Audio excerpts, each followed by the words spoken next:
Quels ont été les critères qui ont milité au choix de produits qui ont été concernés par votre mesure?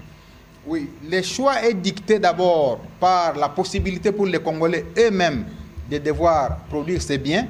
Parce que lorsque vous avez la Bralima, lorsque vous avez Bra Congo, lorsque vous avez Bra Simba, pour ceux qui ne le savent pas, après l'État, ce sont ces entreprises-là qui sont pourvoyeurs d'emplois. Alors, si nous acceptons que toutes les bières du monde viennent en RDC, eh bien, nous fermons la Bralima, nous fermons Bra Simba, nous fermons Bra Congo, avec les corollaires, c'est-à-dire avec tous les emplois que cela crée, avec les taxes que l'État prélève, et c'est donc la catastrophe. La mesure que nous prenons est souvent prise dans tous les États du monde. Lorsque vous voyez entre la France et l'Angleterre, il y a un problème de viande, eh bien, subventionné par soit la France, soit par l'Angleterre, on interdit que la viande ne vienne tuer les marchés. Lorsque vous voyez les vins qui viennent de la France pour les États-Unis bloquent parce qu'ils estiment que si les vins français continuent à entrer en quantité, il va tuer eh bien, les entreprises américaines qui, elles aussi, produisent du vin. Donc, ce sont des pratiques. Alors, on a choisi les produits de grande consommation qui nous permettent effectivement d'amortir les chocs et d'essayer un peu de maintenir nos emplois et de créer des richesses au niveau de notre pays.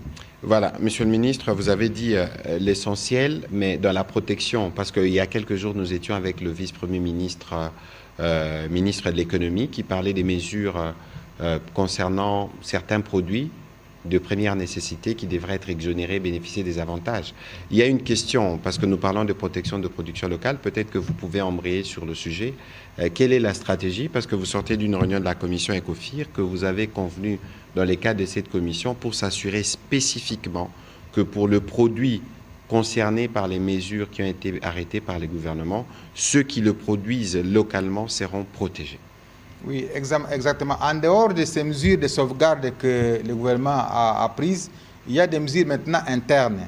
On vient d'en discuter en commission ECOFIN, même si ce n'est pas ici les lieux parce que ça devrait encore être adopté en Conseil des ministres. Mais globalement, qu'est-ce qui est fait? Nous allons exonérer les produits d'importation pour permettre de baisser les prix, mais également un deuxième palier va concerner les producteurs locaux.